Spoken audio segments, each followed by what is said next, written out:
তোমরা যে কোয়েশ্চেনটি দেখতে পাচ্ছ এটি এবছর পিএসসি মিসলেনিয়াসের কোয়েশ্চেন। তো এটির অ্যান্সার হয়ে যাবে মা সি, অর্থাৎ মা ফর মাউন্টব্যাটেন এবং সি ফর চক্রবর্তী রাজা গোপালাচারী। তো এটা এসেছে রবার্ট হ্যাঁ উইলিয়াম কি মাসি। এই সূত্রটি তোমরা মনে রাখলে সমস্ত অ্যান্সার হয়ে যাবে।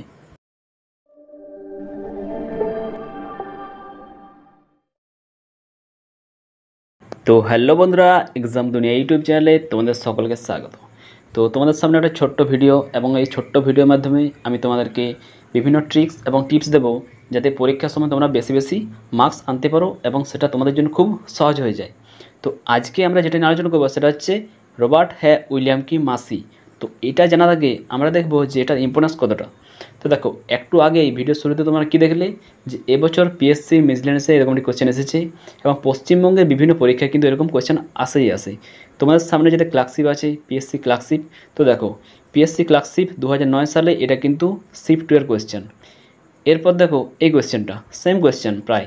তো এটা রয়েছে পিএসসি মিসলেনিয়াস 2019 সালে যেটা হয়েছিল সেটা শিফট 1 এর কোয়েশ্চেন। তো তোমরা বুঝতে পারছো এই যে টপিকটা এটা কিন্তু পিএসসি একটা ফেভারিট টপিক এবং এখান থেকে কিন্তু কোয়েশ্চেন আসার চান্সটা অনেকটাই বেশি। তাই এই পুরো জায়গাটা কিন্তু তোমরা ক্লিয়ার করে নাও। তো চলো ভিডিওটা আজকে শুরু করা যাক। তো এই সূত্রটি তোমাদের কিন্তু মনে রাখতে হবে, এটা হচ্ছে কি রবার্ট হ্যাঁ উইলিয়াম কি মাসি। রবার্ট শুধু তবলা বাজায়, বাজায় না কো বাসি। তো এতটা মনে রাখার দরকার নেই, তোমরা শুধু এতটুকু মনে রাখবে রবার্ট হ্যাঁ উইলিয়াম কি মাসি। তো এটুকু মনে রাখলে তোমাদের কিন্তু সমস্ত ব্যাপারটা এর মধ্যে এসে যাবে। তো প্রথমে রয়েছে রবার্ট। তো রবার্ট কি না, রবার্ট ফর রবার্ট ক্লাইভ। হ্যাঁ মানে হেস্টিংস, ওয়ার্ন হেস্টিংস। তারপর আসছে উইলিয়াম, উইলিয়াম বেন্টিং। তারপর আসছে কি ফর ক্যানিং। এবং মা ফর মাউন্টব্যাটেন এবং সি ফর চক্রবর্তী রাজা গোপালাচারী। তো দেখো এই সূত্রটি কিন্তু তোমাদের ভালো করে মনে রাখতে হবে এবং এই যে শাসনকালগুলি এটা তোমরা একটা মোটামুটি মনে রাখবে, কারণ বিভিন্ন কোয়েশ্চেন যদি আসে তোমাদের অপশান এলিমিনেট করতে সুবিধা হবে। তো রবার্ট ক্লাইভ ছিল 1757 থেকে 1760। তো তোমরা জানো এই সময় পলাশির যুদ্ধ হয়েছিল। এরপর আসছে হেস্টিংস 1772 থেকে 85। বেন্টিং ছিল 1828 থেকে 1835। এরপর আসছে ক্যানিং 1856। তো এরপরে হচ্ছে মহাবিদ্রোহ। তারপর আসছে মাউন্টব্যাটেন এবং তারপর লাস্টে আছে চক্রবর্তী রাজা গোপালাচারী। তো এদেরকে কিন্তু বিভিন্ন পোস্টে ভাগ করা হয়, অর্থাৎ এরা যে শাসনভারটা দায়িত্বটা পালন করত এদেরকে বিভিন্ন একটা পদের মর্যাদা দেওয়া হয়েছিল এবং সেই সমস্ত যে পদের মর্যাদাগুলো সেখান থেকে কিন্তু কোয়েশ্চেনটা আসে। তো এখানে রয়েছে রবার্ট। তো তোমরা জানো যে 1757 খ্রিস্টাব্দে যখন পলাশির যুদ্ধ হলো এবং তারপর থেকেই ব্রিটিশদের কিন্তু এখানে শাসনের যে একটা ইচ্ছা সেই ইচ্ছাটা এখানে কিন্তু আরও হয়ে উঠলো বা এখানে একটা ভিত গড়ে উঠলো। তো রবার্ট ক্লাইভ ছিল সেই সময় পলাশির যুদ্ধের সময় ছিল রবার্ট ক্লাইভ। তো রবার্ট ক্লাইভের সময় ওকে একটা পদ দেওয়া হয়, সেটা হচ্ছে কি গভর্নর অফ বেঙ্গল। যখন প্রথম শাসনটা কিন্তু ব্রিটিশদের তরফ থেকে যেটা হয়েছিল ইস্ট ইন্ডিয়া কোম্পানির দিক থেকে, সেটা হচ্ছে কি আমাদের বেঙ্গলে, অর্থাৎ কি গভর্নর অফ বেঙ্গল। তো এটা শর্ট ফর্মে লিখে রেখেছি GB for governor of Bengal. এরপর সেই পদটাই কিন্তু পরবর্তীকালে যখন রেগুলেটিং অ্যাক্ট আসছে তখন কিন্তু সেটাকে উন্নতি করে কী হচ্ছে না গভর্নর জেনারেল অফ বেঙ্গল, অর্থাৎ কি যে গভর্নর আছে তারটা আরও উঁচু পদ করে দিচ্ছে। এটা হচ্ছে কি গভর্নর জেনারেল অফ বেঙ্গল। তো প্রথমে হলো গভর্নর অফ বেঙ্গল এবং তারপর হচ্ছে গভর্নর জেনারেল অফ বেঙ্গল। ওকে, এরপর কি আসছে, এরপর দেখো প্রথমে তো বেঙ্গল প্রেসিডেন্সি, অর্থাৎ কি বাংলায় শাসন স্টার্ট করলো। তারপর আস্তে আস্তে মাদ্রাস, বোম্বে এই সমস্ত প্রেসিডেন্সি কিন্তু শাসন করতে শুরু করেছে এবং এই সমস্ত যে প্রেসিডেন্সি যারা ছিলেন তারা কিন্তু রিপোর্ট করতো কাকে, তারা কিন্তু বেঙ্গলের যে প্রেসিডেন্সি ছিলেন তাকে কিন্তু রিপোর্ট করতো। অর্থাৎ বলতে গেলে এখানে যে ওনারা হচ্ছে শিক্ষক আর ইনি হচ্ছে হেডমাস্টার আর কি। তো ওনারা মাস্টার, এখানে হচ্ছে কি ইনি হচ্ছে হেডমাস্টার। সেরকম আমাদের যে গভর্নর অফ বেঙ্গলে যিনি ছিলেন তিনি হচ্ছে হেড। তিনি কিন্তু পুরো যে ভারতের শাসন চলতো ইস্ট ইন্ডিয়া কোম্পানি তার কিন্তু হেড ছিল কে না আমাদের বেঙ্গলে যিনি থাকতেন, তাহলে তাকে রিপোর্ট করতে হতো। তাহলে তার পদটাকে একটু বাড়ি পর কী করে দেওয়া হলো গভর্নর জেনারেল অফ ইন্ডিয়া। প্রথমে ছিল গভর্নর অফ বেঙ্গল, তারপর হলো গভর্নর জেনারেল অফ বেঙ্গল, তারপর আসছে কি গভর্নর জেনারেল অফ ইন্ডিয়া। তো এরপর দেখো গভর্নর জেনারেল অফ ইন্ডিয়া থেকে পদটা কিন্তু করে দেওয়া হচ্ছে ভাইস রয়। এখানে কিন্তু এটা বুঝতে হবে, এখানে একটা পয়েন্ট আছে, একটা ক্লিচ পয়েন্ট আছে, এখানে কিন্তু তোমাদেরকে ভালো করে বুঝতে হবে। তো দেখো ব্রিটিশ যে এম্পায়ার ছিল, ব্রিটিশ এম্পায়ার কোথায় ছিল ইংল্যান্ডে, এবং এখানে কারা শাসন করছে, এখানে শাসন করছে ইস্ট ইন্ডিয়া কোম্পানি। তো দেখো এই যে শাসনকালটা অর্থাৎ কি 1856 থেকে 1862। তো এই যে মাঝখানে অর্থাৎ কি 1857 সময় কী হয়েছিল না, যখন ক্যানিং ছিল এখানে শাসনকর্তা, তখন কিন্তু এখানে মহাবিদ্রোহ হয়েছিল। এবং মহাবিদ্রোহ যখন হলো, তারপর কিন্তু ভারতের যে শাসন ব্যবস্থাটা সমস্ত কিন্তু ইস্ট ইন্ডিয়া কোম্পানির হাত থেকে চলে গেলো কার কাছে না, ইংল্যান্ডের যে রানী ছিলেন তার কাছে চলে গেলো। অর্থাৎ কি পুরো দায়িত্বটা কিন্তু আর কিন্তু এই যে আমাদের এখানে যে ছিল অর্থাৎ কি ইস্ট ইন্ডিয়া কোম্পানি তার হাতে থাকলো না, চলে গেলো কোথায় না ব্রিটিশ গভর্নমেন্টের কাছে। তখন এই যে পদটা সেটা করে দেওয়া হলো ভাইস রয়। তো এটার মানে কি, তো দেখো গভর্ন করা মানে কি, গভর্ন করা মানে কোনো কিছুকে শাসন করা, অর্থাৎ ওখানেই তুমি আছো এবং সেখানে শাসন করছো একটা নিয়মের ভিত্তিতে।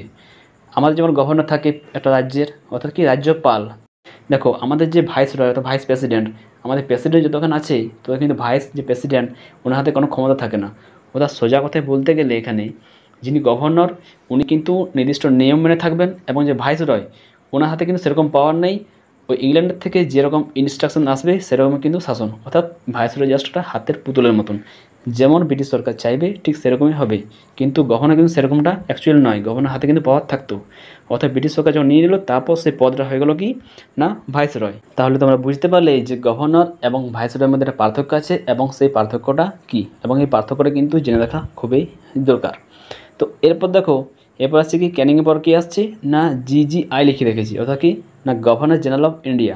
তো দেখো ক্যানিং তো ভাইস রয় ছিল, ঠিক আছে।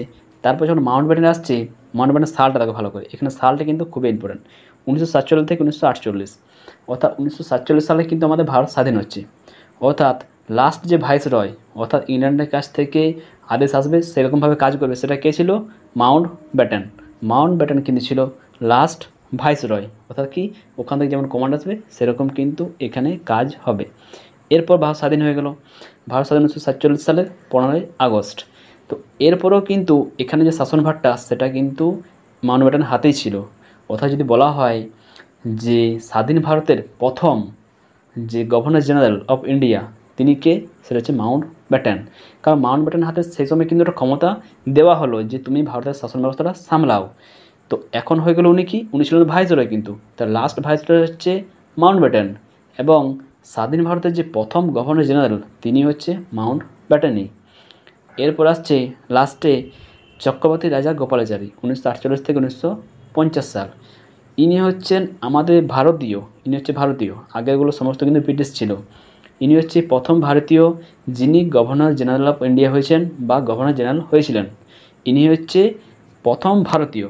এনারা কিন্তু ভাইসরয় বলা যাবে না, কারণ এনার হাতে কিন্তু ওটা পাওয়ার আছে, এটা কিন্তু ইংল্যান্ড থেকে কন্ট্রোল করা যাবে না। তো ইনি যে চক্রবর্তী রাজা গোপালাচারী ইনি হচ্ছে স্বাধীন ভারতের প্রথম ভারতীয় যিনি গভর্নর জেনারেল হয়েছিলেন, অথবা বলতে পারো যে last governor general of India. তো last governor general of India সে তো চক্রবর্তী রাজা গোপালাচারী, অথবা প্রথম ভারতীয় যিনি গভর্নর জেনারেল অফ ইন্ডিয়া হয়েছিলেন তিনি হচ্ছে কি চক্রবর্তী রাজা গোপালাচারী। তো এরপর তোমাদের অনেকের মধ্যে একটা কোয়েশ্চেন আসতে পারে মনে, যে চক্রবর্তী রাজা গোপালাচারীর পর তারপর কি হলো। তো দেখো ভারত তো অলরেডি স্বাধীন হয়ে গেছে, তো এই যে সিস্টেমটা এই সমস্ত সিস্টেমটা কিন্তু তুলে দেওয়া হলো। তাও ভারত তো একটা গণতান্ত্রিক সিস্টেমে পরিণত হলো। এরপর কি না মানুষ ভোট দেবে এবং তারপরে বিভিন্ন যে পদ সেই পদে কিন্তু তাদেরকে নিযুক্ত করা হবে। তো আমরা ইলেক্ট করব এবং তারপরে সেখানে কেউ বসবে, তার উপর দায়িত্বভারটা কিন্তু দেওয়া হবে। তাহলে এই যে সমস্ত আগে সিস্টেমে চলছিল সেই সমস্ত সিস্টেমটা কিন্তু অ্যাবলিশ করে দেওয়া হলো বা পুরো সিস্টেমটাকে তুলে দেওয়া হলো। তো আশা করি তোমাদের সামনে পুরো ব্যাপারটা একদম ক্লিয়ার হয়ে গেছে। তো এটা জাস্ট সংক্ষেপে বলে দিচ্ছি, প্রথম হচ্ছে গভর্নর অফ বেঙ্গল, তারপর গভর্নর জেনারেল অফ বেঙ্গল, তারপর গভর্নর জেনারেল অফ ইন্ডিয়া, তারপরে ভাইসরয় চলে আসছে যেটা কিন্তু কন্ট্রোল হচ্ছে একদম ইংল্যান্ডের কাছ থেকে, এবং লাস্টের দিকে কী আসছে গভর্নর জেনারেল অফ ইন্ডিয়া যখন স্বাধীন হচ্ছে, এবং তারপরে লাস্ট অথবা প্রথম ভারতীয় যিনি গভর্নর জেনারেল হয়েছিলেন। তো আশা করি পুরো যে ব্যাপারটা সেটা তোমার সামনে ক্লিয়ার হয়ে গেল, এবং এছাড়া তোমাদের যদি কোনো কনফিউশন থাকে অবশ্যই তোমরা কমেন্ট সেকশনে জানাবে। এরপর চলো প্রথমে যে ক্লার্কশিপের কোয়েশ্চেনগুলো দেখেছিলাম সেগুলো আমরা একটু দেখে নিই। তো প্রথমে আছে এটা 2019 সালের কোয়েশ্চেন। এখানে কি আছে, first Indian governor general of independent India, স্বাধীন ভারতের প্রথম ভারতীয় বলা আছে, তাহলে চক্রবর্তী রাজা গোপালাচারী। এরপরে question, who was the last governor general of independent India. দেখো এখানে কিন্তু ভাইসরয় বলা হচ্ছে না, এখানে বলা হচ্ছে কি লাস্ট গভর্নর জেনারেল। তো যেহেতু ইন্ডিয়ান বলা আছে সেক্ষেত্রে তোমরা কিন্তু চোখ বন্ধ করে কিন্তু করে দেবে। এখানে কি বলা আছে, last governor general of independent India তিনি হবে কি চক্রবর্তী রাজা গোপালাচারী। আর যদি কোয়েশ্চেন থাকতো যে হু ওয়াজ দ্য ফার্স্ট, প্রথম বলা হতো, তাহলে সেটা কী হতো না, ওটা হতো মাউন্ট ব্যাটেন। তো আশা করি ভিডিওটি তোমাদের ভালো লেগেছে এবং তোমরা নতুন কিছু অবশ্যই শিখতে পেরেছো। তোমাদের সামনে একটা কোয়েশ্চেন, যে যখন জালিয়ানওয়ালা হত্যাকাণ্ড হয়েছিল তখন ভারতে যে শাসনকর্তা তিনি কে ছিলেন? আশা করব যে তোমরা এটা কমেন্ট সেকশনে জানাবে এবং ভিডিওটি যদি ভালো লেগে থাকে অবশ্যই তোমরা লাইক করবে। এছাড়া যদি কোনো কিছু ইমপ্রুভমেন্ট দরকার হয় সেটাও তোমরা কমেন্ট সেকশনে জানাতে পারো। তো তোমাদের একটা লাইক আমাকে নতুন ভিডিও আনার জন্য একটা উদ্দীপনা জাগাবে। তো চলো, সবাই ভালো থাকবে। Tata, bye bye.